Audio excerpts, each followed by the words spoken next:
There's a handful of cold charcoal sitting in my palm right now, taken out of the fire pit behind my house in the eastern Oklahoma hills this morning. It costs nothing. It weighs nothing. And for 10,000 years, that black dust was half of the most effective camouflage system this continent has ever seen.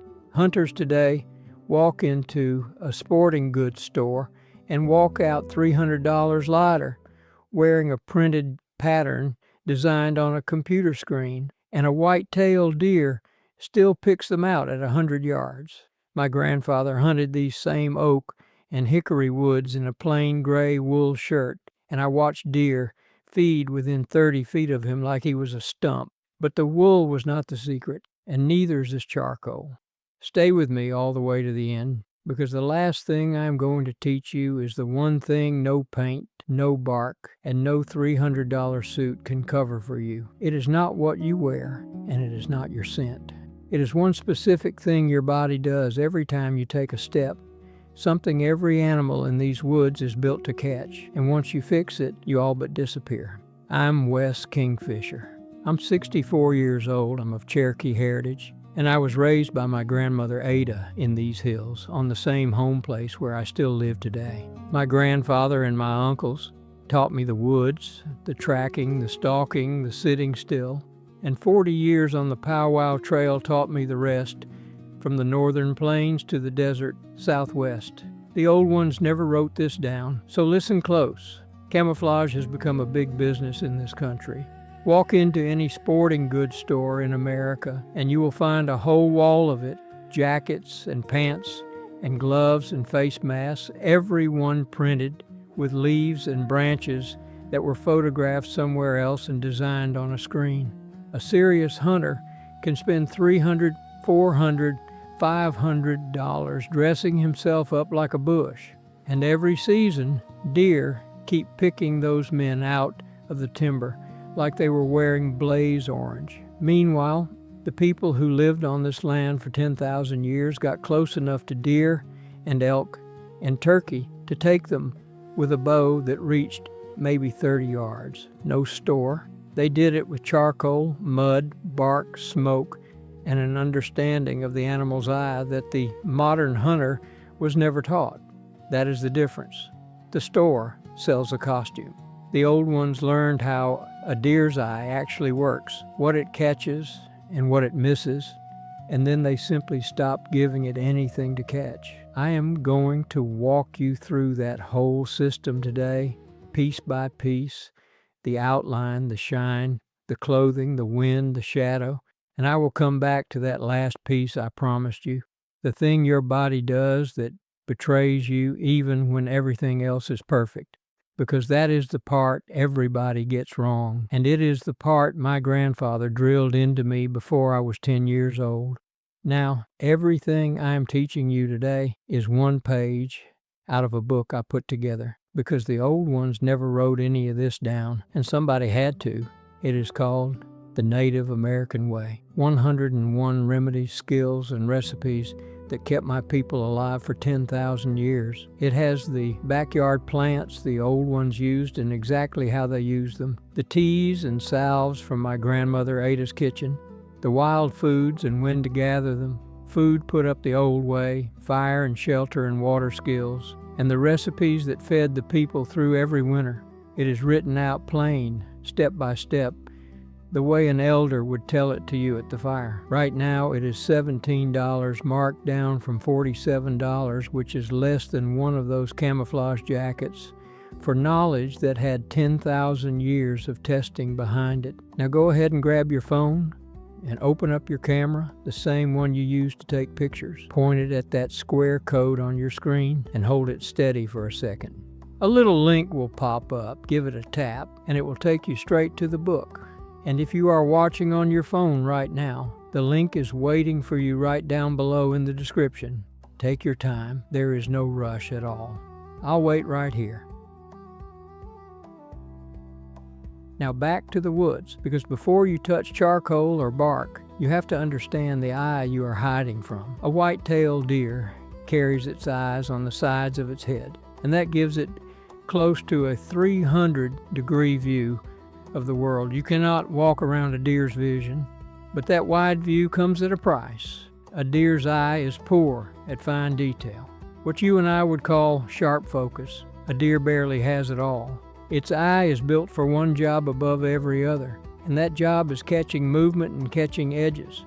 A deer can miss a man standing dead, still 10 yards away, and catch a hand raised slowly at 100. The old hunters knew this without a single laboratory because they spent their whole lives watching. My people watched the heron hunt the creek, standing so still the minnows forgot he was there. They watched the bobcat flatten into the winter grass until it was nothing but grass. And they worked out the rule that runs underneath everything I'm about to show you. The animal's eye does not see you. It sees three things about you. It sees your outline, the human shape standing against everything behind it. It sees your shine, the light bouncing off your skin and your gear.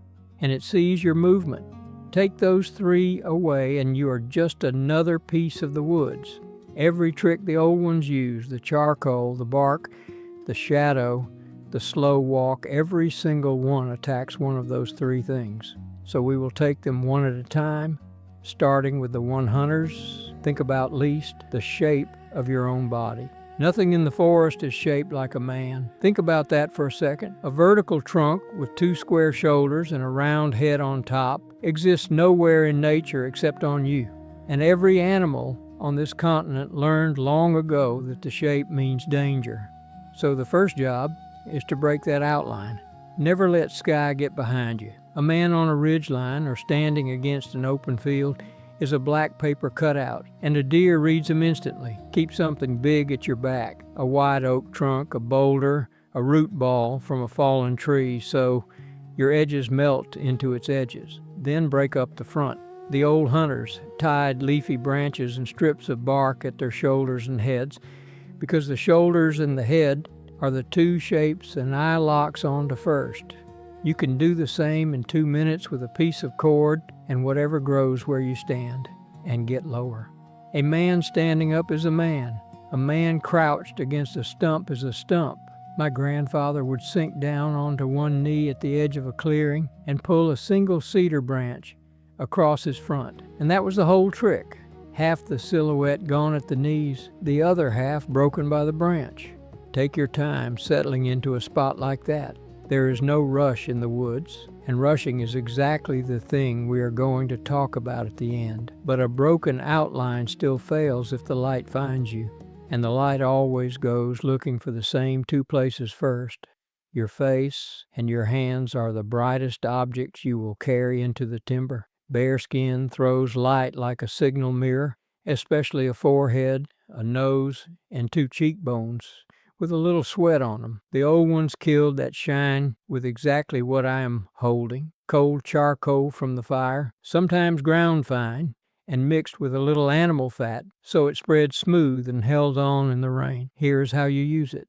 And the pattern matters more than the paint. Do not blacken your whole face into one dark mask. A solid dark oval is still an oval, and the eye still reads it as a face. Instead, you reverse the shadows. Darken the parts that stick out and catch the light. That is the forehead, the nose, the cheekbones, and the chin. Leave the hollows lighter, under the eyes and under the jaw. Light falling on a face is what makes it look like a face, and reversing it makes the face flatten out and fall apart.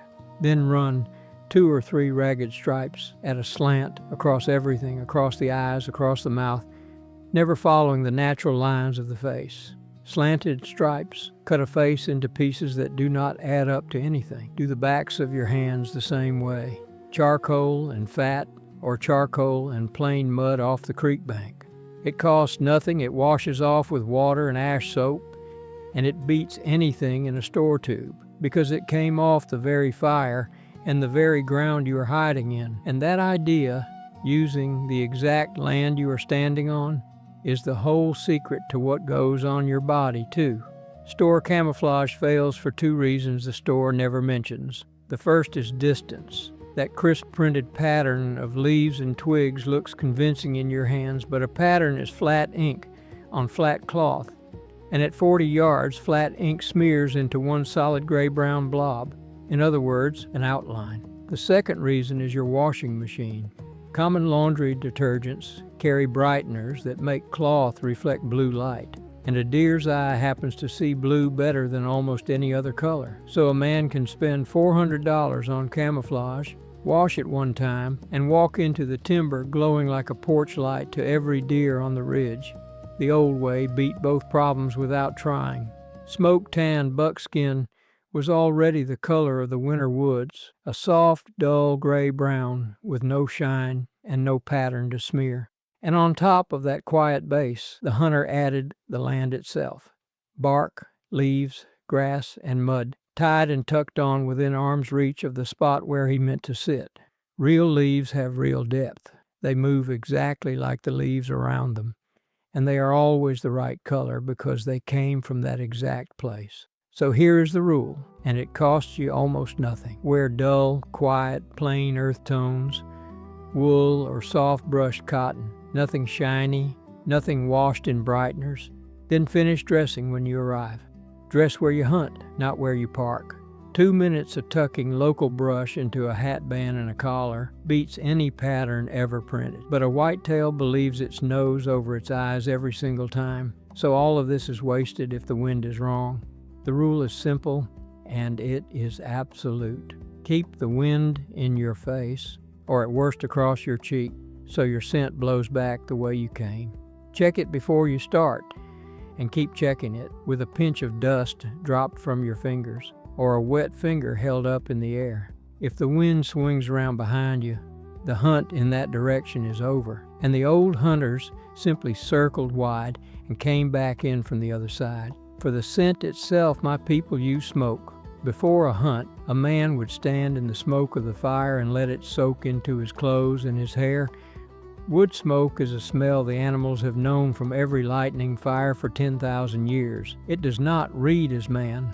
To this day, I hang my hunting wool in the smokehouse behind my place, and it works as well as anything sold in a bottle. Then there is sound, and sound comes down to how you set your feet. The old ones taught what some call the fox walk. Set the outside edge of your foot down first. Roll the foot inward slowly. Feel what is under it before you give it your weight. If you feel a stick, lift that foot and set it somewhere else. It feels slow for the first hour, and then it simply becomes how you walk. And walking brings us right up against the promise I made you at the start. Hold on to it for one more minute, because there is one more piece of cover to claim first, and this one is hung out free every single morning. Shadow is camouflage the sun sets up for you all day long. Sit inside shade, and every one of your problems gets smaller. Shadow kills the shine on whatever your charcoal missed.